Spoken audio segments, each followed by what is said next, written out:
hello, everyone, and welcome back to the Dynasty Wonderland podcast with me, the Mad Chatter Ryan MK, and of course, by my side, as always, the March Heron, the Salary Capitillon, being featured on the Mind of Mansion podcast this week, I might add. It's Mr. Aaron Stewart. How's it going, buddy?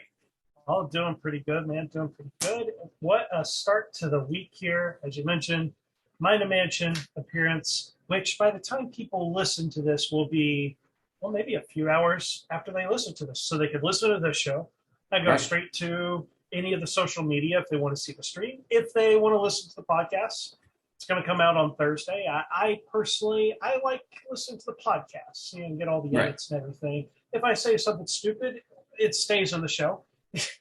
Right. But there you go. I'm pumped. That is going to be, we're going to Dynasty Fantasy talk a little DFS. And yeah, it's going to be good. It looks like we had a good Monday Night Football game too. But before we get into that, how are you doing, man? Not too bad. Are you a Matrix fan? You know, here's a funny thing. I'll keep it brief.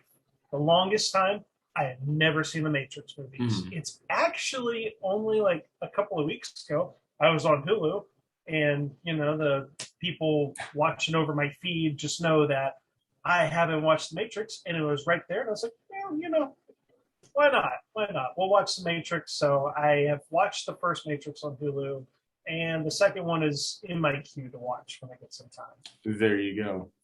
Yes, because we have a reuniting of the Matrix, so to speak. But the Matrix is coming back. We have Matrix 4. I can't remember what Revelation. No, that's when I can't remember what the hell it's called. But we have a new Matrix, and I'm kind of, it was never like I really enjoyed the Matrix. Now my little brother was fucking obsessed with it, but I really am excited to see. I'm just a big Keanu Reeves fan because dude's just a genuine dude. You know what I mean? Like acting aside and all of that, Keanu Reeves is just a legit dude. So I root for the guy. But so I kind of like the Matrix. I'm excited for the new one, but I just thought I'd bring that up because I think that comes out either on Christmas or right around Christmas or something. And if you got the HBO Max or whatever it is, like I do, I'm going to be able to watch that shit without having to go to the theater. And I'm very excited for that because for multiple reasons. But we move on, get into football. First up, my boy Lamar Jackson, ankle sprain. Now, I'm going to be talking more about this on Thursday, along with Josh Allen, because he's also day-to-day with the foot sprain. I'll be talking more about that because we are, as we've mentioned recently, changing things up a bit. So this is going to be the only pod with us this week. I am going to get on Thursday night, do a short recap of the game, talk some infirmary and what that means for the playoffs coming up. Because, hey, next week, round one of the playoffs. Get ready, people, and good luck because we'll all need it. We'll all need it. Now, so things going to be different. I'll talk more about Lamar, Josh Allen coming up, but let's go ahead and get right to Monday Night Football. This is going to be kind of a fun pod. We're going to kind of take it easy because, again, Aaron's got to go through the grind tomorrow with the Podfather. So we're going to take about 2+ hours, right? So. Yeah. But the Monday Night Football game, it was pretty interesting. It felt like the Rams game pretty much the whole way through. There were moments where the Cards made it interesting, but it is weird. They are undefeated on the road, the Cardinals. Much different story at home. They're about 500. And so it's really weird with them. And, yeah, because they got beat by the Packers in Arizona. So it's a weird one. But, hey, good game for the Rams. Cooper Kupp, of course, went off. Odell Beckham had a solid game, which I'm happy to see because I was tired of people saying he was just done for it. I just felt he needed a better situation. And I don't even think the Cleveland situation was bad. I think it was just bad for him. So for whatever reason. But yeah, Odell 6 for 77 and a touchdown. And then, of course, like I said, Cooper Kupp 13 for 123 and 1. Dude's a monster. And then, of course, Van Jefferson threw in a couple of catches, 58 yards and a touchdown. The rushing, Sony Michel had 79 yards, but didn't do a whole lot throughout the night. And then on the Arizona side, you did have A.J. Green, 7 catches, 102 yards. And then James Conner got a couple of rushing touchdowns as well as 9 catches for 94 yards. So we're going to pour one out for Chase Edmonds. As you said last week, or earlier this week, last week. Yes, last week. Duke Johnson 2.0, baby. It's so sad. You hate it. And probably the worst part about that is, like, unlike Duke Johnson, he had those games. He had like the handful of games that he got a full workload. It was super amazing. But just, it goes to show it is incredibly difficult to find these satellite back plus that can consistently be a fantasy performer. But hey, James Conner, probably the only bright spot of my Scott Fishbowl team, which of course did not make the playoffs. Not at all. Mine neither. I had a hard time navigating that league. And then once I figured it out, it was a few games into the season and I was just, injuries just kind of killed me. It was a lot of injuries, but yeah. So good game for the Rams, and even the Cardinals. Got your fantasy points out there. It's pretty productive fantasy wise. The night was. So we move on to the rest of Week 14 observations, and I want to begin with the Denver running back duo. And because as we've spoken many times, we love Javonte Williams, and he was magnificent when Melvin Gordon was out. But there is a lot of shade on Melvin Gordon. And while he's not what he once was, and he's never been the most efficient player, and it's even worse nowadays in his later age, but he is, getting some production. And he's the 24th running back as far as fantasy points go.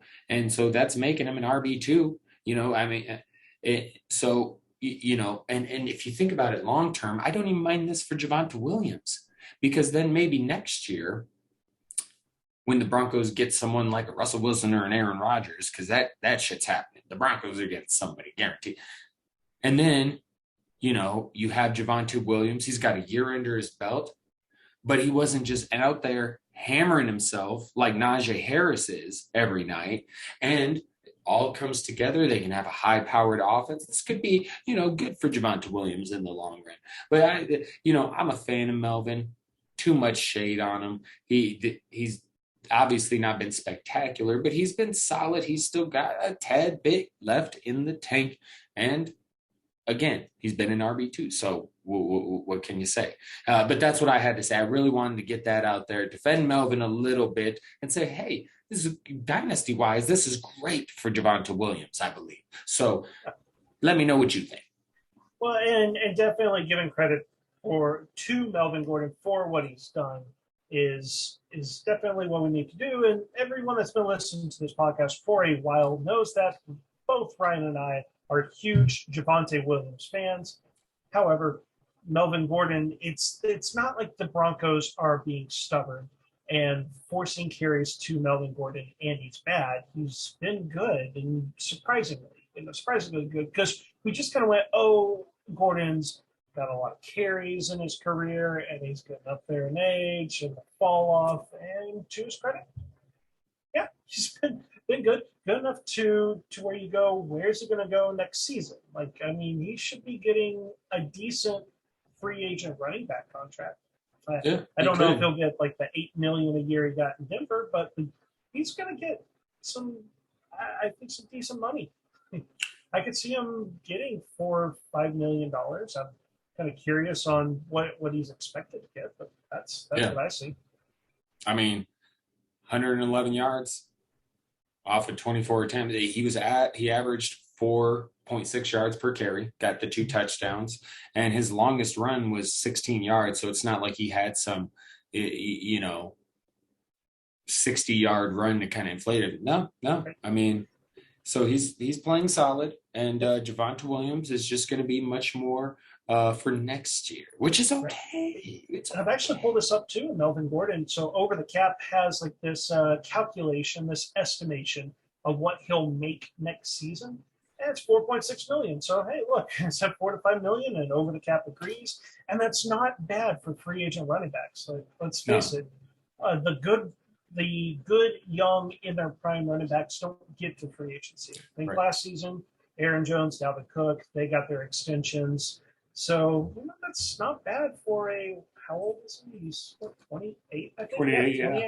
28 years old. That's probably about right. You'd probably see him sign a 2 year, $9 to $10 million contract. He looks Probably, better than say Devonta Freeman. You know what I mean? yeah, Like I mean, so I think definitely he can get some work out there, and absolutely. not a bad bench piece. I mean, just to have break glass in case of emergency, and Right. I mean, if he can keep up next year what he's done this year, so very good, Absolutely. very good.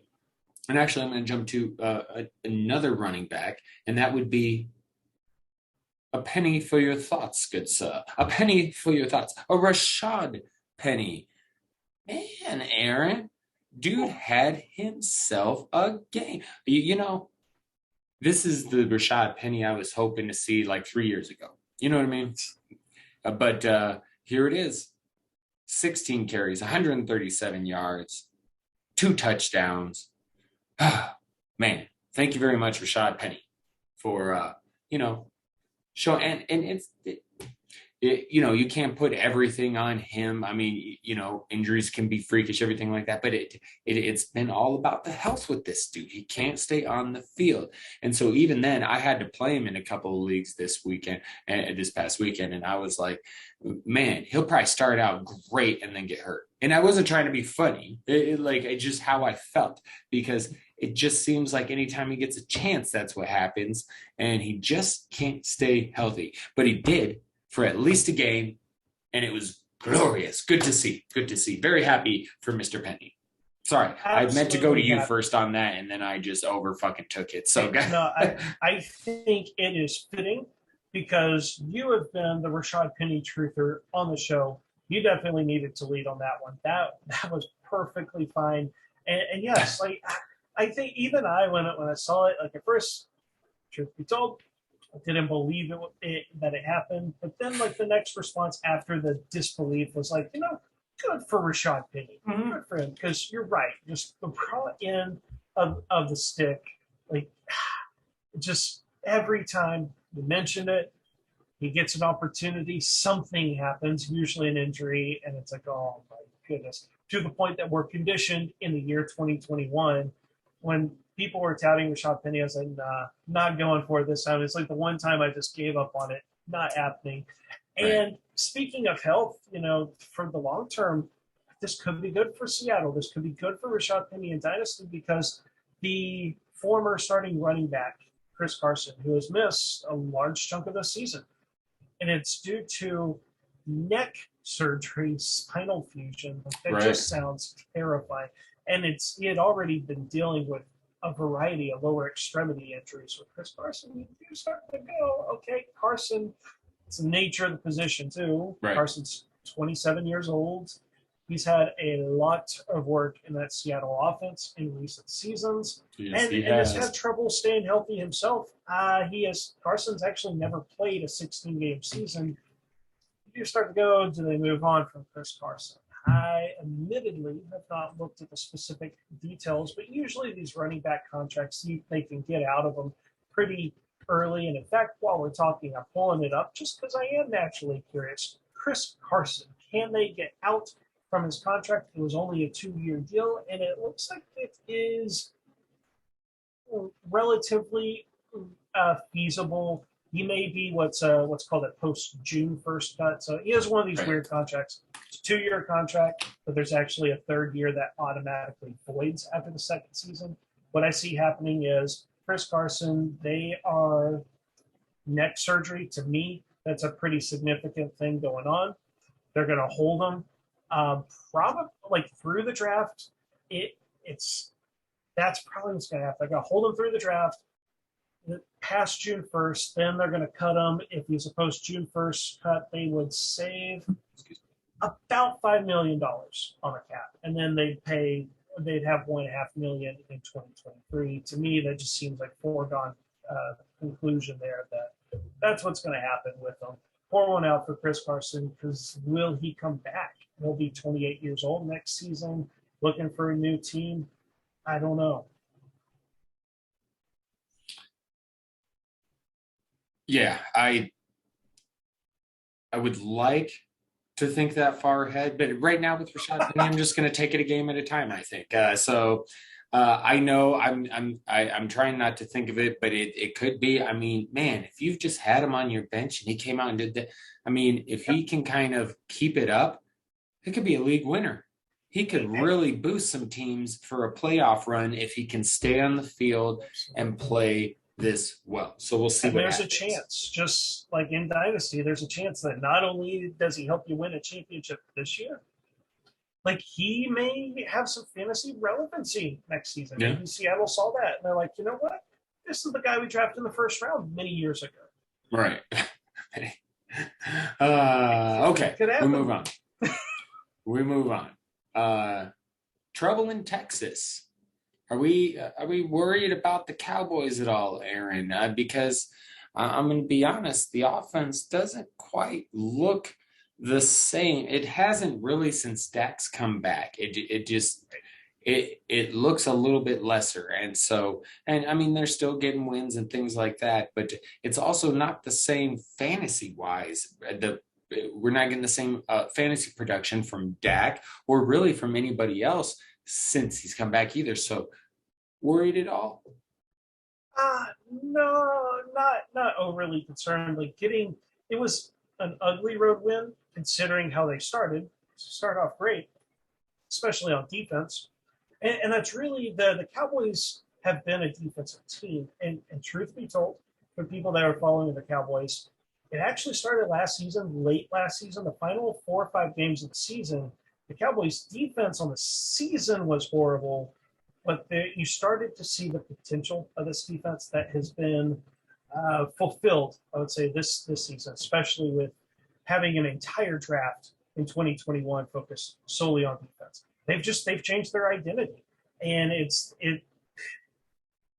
at the cost of fantasy production, because a lot of us thought this Cowboys offense was going to be very pass happy, high tempo. Because their defense, we thought, okay, it'll be improved, but not this good. But with the Cowboys, this is the type of games that they'll win. They don't want to get in shootouts. Like they have the talent to possibly do that, but that's just not their identity this year. They prefer to keep it on the ground. That's why you still saw Corey Clement, who was filling in for Tony Pollard, who had a torn plantar fascia. And for those that don't know what that is, you should absolutely go and find the video on YouTube after you listen to this podcast, where I have my buddy Dustin Martin on, who is a PTA, knows a thing or two about some injuries, and we talked about the Tony Pollard torn plantar fascia. So just seeing Corey Clement get 13 carries shows what the Cowboys want to do. Keep it on the ground, play defense. Man, Micah Parsons, whew, that's a guy worth watching, even if you're not a defensive person in fantasy football. Just make the plays. But ugly win at the end, but sometimes you just go, we can win an ugly game on the road, we'll take it. That's right. I really don't have anything else to add. I agree. They'll be fine. It's just not going to be quite what it was early in the year, you know. So we move on to the Chargers. And no Keenan, no problem, man. No Keenan, no problem. They handled the Giants. And you know, I the last pod we had talked about trusting the Chargers, the Bengals offenses. I said I was pretty ready to trust both of them. And you made some good points that made me reconsider that. And it kind of bore itself out this weekend. The Chargers, 37 points. No, sorry, 1 second. Eckler had a solid game. You had Guyton with the touchdown pass, Palmer with the touchdown pass. Mike Williams didn't do it again. This is, it's Mike Williams, so it is what it is. But it was just a great game. I mean, Justin Jackson got involved, Joshua Kelly. So this is a fun offense. I think they're really starting to catch this. This is one of those teams I feel like could be playing really well heading into the playoffs. Big matchup against the Chiefs Thursday night. We'll talk about that at the end. But yeah, and then because you look at the Bengals, and while overall, it's not the worst. Joe Burrow, 348 yards, 2 touchdowns. T. Higgins had another big game, 114 yards. Jamar Chase, though, was the one with a couple of touchdowns at receiver. And so, still productive fantasy-wise and all of that, but they were down in this game. They had to come back. They're still trying to figure things out there in Cincinnati. And really, it's the second year kind of for both these teams because it's the second year for Burrow. But it does feel like the Chargers are just put together a little bit better, and they seem to be flowing better right now. And a big word you used last pod, consistent. They're much more consistent. So, yes, I'm enjoying what I'm seeing out of the Chargers, and still dig me some Bengals, and I can't wait till next year is what I'll say for that. But yeah, so what do you say to that? I'm sorry, anything to add? Really, you hit all the points, and the only brief thing I'm going to say is I jinxed it because you talked about how I said the Bengals offense has been consistent. That's something I was worried about with the Chargers. And what do we see? The Chargers offense put up 37 points. And the Bengals fall asleep for the entire first half against 49ers. Yeah. They did that before, like that Jacksonville game. They were like nothing the first half, and then they came. Yeah, it's weird. Yeah, so I jinxed it. Sorry, Bengals fans. That's on me. Well, and actually, that was kind of the theme of the weekend. There was a lot of games where one team got ahead and then the other team came back, and in most cases, the team ahead won. But it was just there was a lot of that. Another game that was like that was the Bills and the Buccaneers. And hey, what do you know? Brady did it again in overtime. But it really is like. I want you to take this, but I just want to briefly say this is why I've had a hard time trusting this Buffalo offense all year, because it feels like it's all Josh Allen and Stephon Diggs. And if that can't happen, then, there's no fucking running game. The offensive line is, and then you got Josh Allen trying to play hero ball, and then he does something stupid. I mean, it just... It feels kind of a mess, and it continues to prove out to be. And now Josh Allen's banged up. So I feel for my brother who lives in Buffalo, a diehard Bills fan. But it was, it's just kind of playing out why, I just couldn't quite get behind all the hype behind him this season. Here we go. It is what it is. So hopefully, it's going to be tough. They got New England coming. I said this was going to be quick. Sorry. New England coming up. Josh Allen's banged up. Things are looking rough for Buffalo. But Brady and the Bucs killing it. Yeah, and I'll start with Buffalo. The most frustrating thing is there are pieces there for them to legit win a Super Bowl this season. It's just they haven't put the whole damn thing together, frankly. They have the league's best pass defense. And then analytically, you go, I love what the concept of what they do on offense, where they're just like, we've got a quarterback that has a cannon of an arm and is mobile. We're just not going to run the ball. Maybe they took that to a bit of an extreme, but I like that they just went, look, we're going to beat you in the passing game. Screw the running game. We don't care if Leonard Fournette gets 113 yards on 19 carries and a touchdown. The NFL's changed. You win by passing the ball and stopping the pass. And they got the dang pieces. Although Josh Allen was spotted in a walking boot after the game, I want to say it was turf toe that they said, and that is something to monitor. I don't really have much more details than that. And then my takeaway really on Tampa Bay is, each passing game with Chris Godwin, he's making himself more and more money because remember he's playing on a franchise tag. It's a 1-year deal, And I've got him in so many leagues. oh man, this is what back-to-back games with double-digit catches, guys. This in PPR, he put up 20 fantasy points, didn't score a touchdown. It's Right. it's insane. And on the Sonic Truth Dynasty podcast on Roto Underworld, like, Nate and the Podfather, they were discussing this. It's really odd that they didn't extend Godwin, like especially with Antonio Right. Brown doing Antonio Brown things, right? Like first the injury, that's not an Antonio Brown thing, but then of course getting suspended for shenanigans. I don't I don't know if they're not allowed to extend Godwin during the season. Sometimes I don't know if the rules are like things that teams do where they go, we're not going to extend him. We're not going to extend players during the season, but I don't know. It seems really, really odd, and it's gonna backfire on him. Like I don't think Godwin leaves, but he's now a lot more expensive than he was at the start of the season. That's very true. That's a very good point.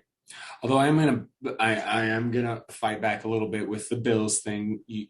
You said you feel like they have the pieces Mm-hmm. and they don't need to. See, I do think you need to be able to run the ball, particularly as we get later on. I understand Josh Allen has a cannon for his arm, all of that.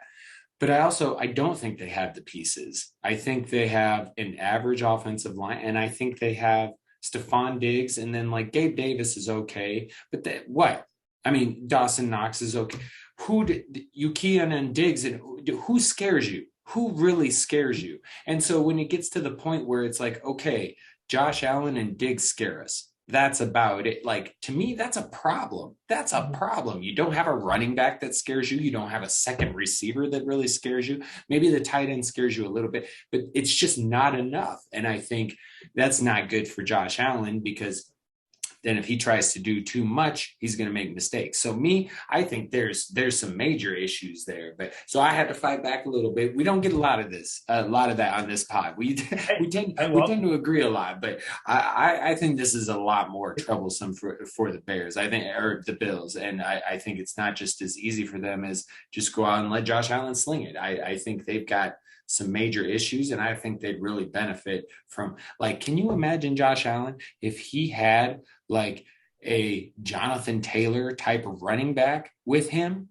Like, that would make a huge fucking difference, in my opinion. So I do think that matters, and they just feel kind of a mess to me, and they're going to be in a lot of trouble if they lose that second game to New England in New England. But we'll see how it goes. Things are very tight. This is a very weird year. Like everybody's very, very close to each other. So they might get, through that New England game with a loss and still have a chance. So it's a crazy year. But sorry, we'll go ahead and move on. And I just got to say, Kittle, he's killing it as well, my friend. My goodness, 13 catches, 151 yards, touchdown, had a good game last week, and it's good to see. I like when George Kittle is kicking ass, and, it has helped this 49ers offense, man. You know me, I was questioning some shit earlier on in the year, and I still don't trust Jimmy G, but now that Ayuk is more involved, and now that they have a sturdy presence at running back. I mean, he was out this game. Jeff Wilson did not hit like many were hoping. But Elijah Mitchell, they got the constant presence at running back, or that good presence at running back there. And then they're getting Ayuk involved. Kittle's back. Like, this offense is working good right now. Yeah, and the other thing I'd like to mention too is the Deebo Samuel.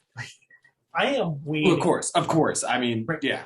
Well, because I am waiting for him to finally get running back eligibility on Sleeper. I mean, I'm sorry, Cordero Patterson can get it because he can catch some passes at the running back position. Like, why can't Deebo Samuel, who's out there getting 8 carries? he's been doing this like 6, 8, like 10 carries a game. Right. Like, why doesn't he have running back eligibility? And I mentioned Deebo because Kittle and Ayuk scored through the air. Deebo Samuel scored through the ground. Right. This is the third time in recent weeks we've seen their big 3 guys each score a touchdown a game, because the big thing the last couple of seasons is the discussion specifically between Ayuk and Deebo of, oh, like you can't have those two guys because it's consolidated targets and there's only like doesn't pass a lot and Kittle's there, so only one of the other two receivers can be fantasy relevant. And props to San Francisco, they are finding a way to keep all three of those guys very fantasy relevant. Yes. I'm happy to say I thought this offense was going to be a little bit of a mess, but with everybody healthy and involved, and like I said, I think they got even though they didn't have Mitchell this week, they got the running back situation kind of figured out. They kind of figured out, okay, Trey Sermon's no fucking good. Get him out of here. And they're like, the best guy we got on the squad is Elijah Mitchell. We'll get him going, and then we'll work since, nobody else is really at the level we want them to be. We're going to fucking start using Deebo Samuel there because now Brandon Ayuk's out the doghouse, and we can start using him through the air with George Kittle, and it's working, and I like it. So, yes, indeed. And the A-Rod, Mr. A-Rod, well, he still owns the Bears. And from what I heard, his turf, or what, not his turf toe, his toe injury, whatever's going on with it, it's a little worse after this game than normal. So we'll have to keep an eye on Mr. Aaron Rodgers' toe. Not literally. I hear he did show it once on the Pat McAfee show. I don't need to see it. I don't need the eye literally on the toe. But we're gonna have to keep an eye on the situation. But yeah, he still seems to own Chicago for now, though, because man, every time I watch Justin Fields, yeah, he's doing some rookie shit out there, but he's also making some plays, and I'm just like, man, I can't wait to really see like this guy has give him some true weapons and a good coach, and I just want to see him blossom. I just want to see him blossom, and I'm excited for that. And by all means, not a terrible game. He'd had a couple interceptions, but first time playing in Lambeau, so I imagine that that's got to rattle you a little bit. But 224 yards passing, 74 yards rushing, couple of touchdowns, and hey, you got to just hope he continues to grow. And then, like I said, it was the Packers. It was close for a while, and then the Packers took over. Aaron Rodgers has another 300-yard, 4-touchdown game with a broken fucking Aaron Rodgers, and yeah. Just brutal. I mean, Green Bay, we have to give them credit. Like, that is an extremely talented team. I mean, controversial team, right? Like, because the never-ending Aaron Rodgers saga, but my goodness, they have some of the best players at key positions, and they still have guys that are coming back from the injury list. Like, they're 10-3. One of those losses was the Aaron Rodgers missed the game with COVID. They're dangerous. With the Arizona loss, I believe they're in first place, right? Would it be them or who else is 10-3? There's someone else that's 10. There's someone, I want to say Tampa Bay. I can actually pull that up.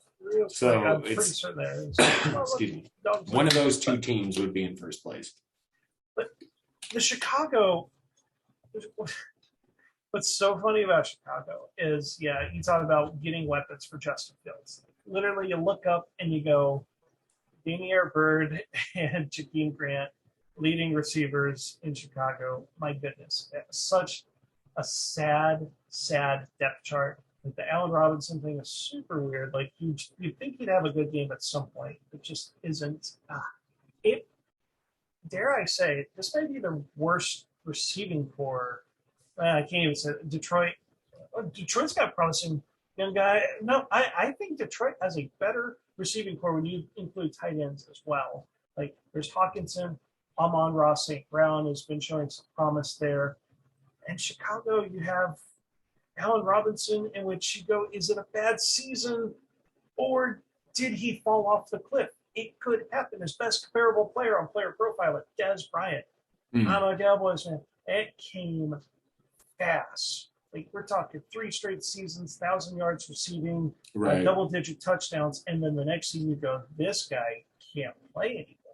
Yeah. That bad. And I hope that's not the case for Robinson, but you'd think at some point he'd do something, anything. And so if he's washed, Darnell Mooney's the only guy where you go, yeah, that's a good player Right. in their receiving core. So Chicago Bears, worst receiving core in the league.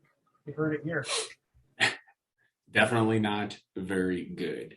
But that is going to wrap it up for what we got down or I should say our week 14 observations. And I'll do a little bit of looking down the rabbit hole of week 15, round one of the playoffs, when I come back Thursday for some infirmary chatter and a TNF recap.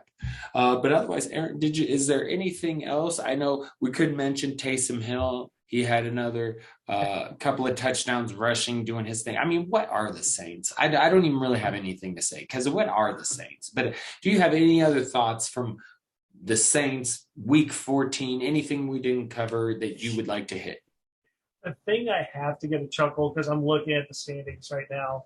And of course, we talked about these playoff races just being insanely close, a lot closer in the AFC than it is the NFC.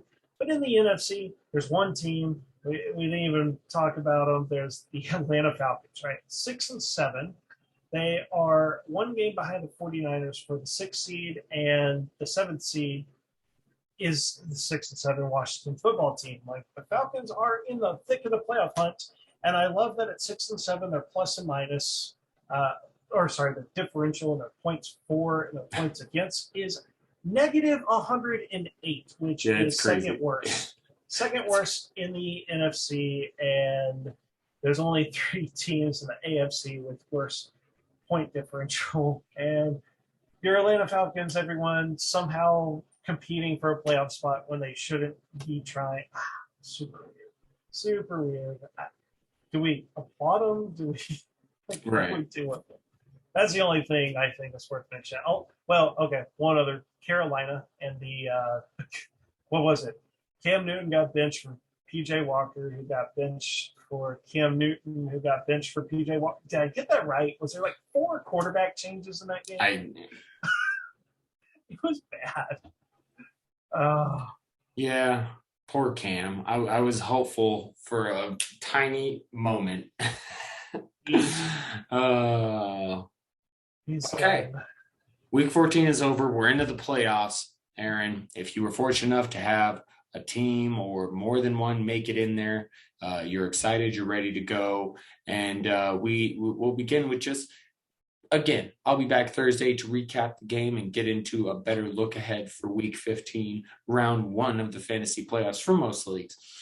But we've got the Thursday night game, and I don't think there's a whole lot to say about this other than, I expect a high-scoring game. I expect this to be fun. I'm going to be putting some DFS lineups in. It's going to be. I'm looking forward to this one. Chiefs, Chargers. The Chiefs defense has been playing well, and it's not like the Chargers have some sort of crazy home field advantage. But I do think the Chargers offense has been rolling. We'll see if they get Keenan Allen back or not. But if they, I just think this is going to be a hell of a game. Yeah, it should be fun because the Chiefs are back to playing the way we thought they should be. Kinda. They're running the ball. They're running the ball a little bit more. And here's the thing I found interesting. Derek Gore. They're using a lot of Derek Gore. Let me just get it real quick. Because I had noticed that because I had to play Darrell Williams, Darrell the Barrel. You know me, that's kind of my guy, even though it's crazy. Double Barrel Williams. I love him. Right.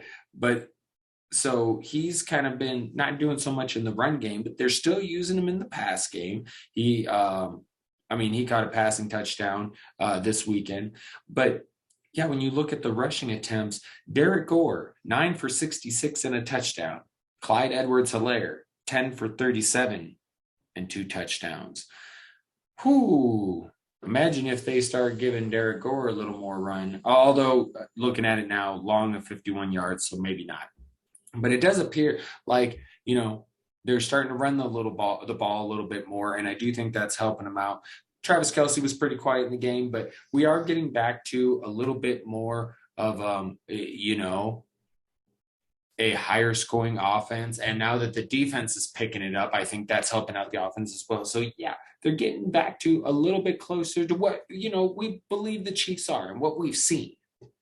And that's nice, Absolutely, because they currently have the longest active win streak in the NFL, 6-game win streak. So before that, they were 3-4, and yeah, we all had to go, oh my gosh, like the offense is super sloppy, and they are turning the ball over at a high rate. The defense couldn't stop anything. I mean, I'm pretty certain that you and I each scored a touchdown against Kansas City's defense during that stretch. It was like I didn't even have pads on. It was remarkably bad. But sometimes you just have to trust the process on this. That it's still the Chiefs. Still got some extremely talented guys. They start to turn it around at some point. Seems to be what they're doing. The Chargers too, running a couple game win streak, and there's a couple of things that are concerning with the Chargers. The defense is not good, and their special teams is poor. Yes. So in this game, but that's okay for fantasy because that just means generally they'll have to keep trying to put up points. Right, and I guess the thing to watch too is it's a short week. Do they get Keenan Allen back for Thursday Night Football? Do they get Mike Williams I don't know. back?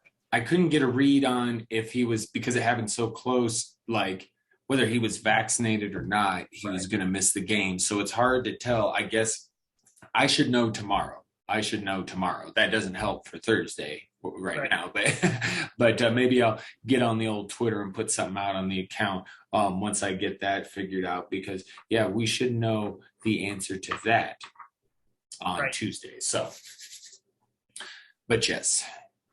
All right. I think that's what we got. I think that wrapped it up, bro. Awesome. I'm loving this new schedule we got. It's super relaxing. Just and hitting our groove right on top of the playoffs. And we know we're going to help some people make some maybe win a championship, at least get out of the first round, and maybe take those teams to the championship. Right.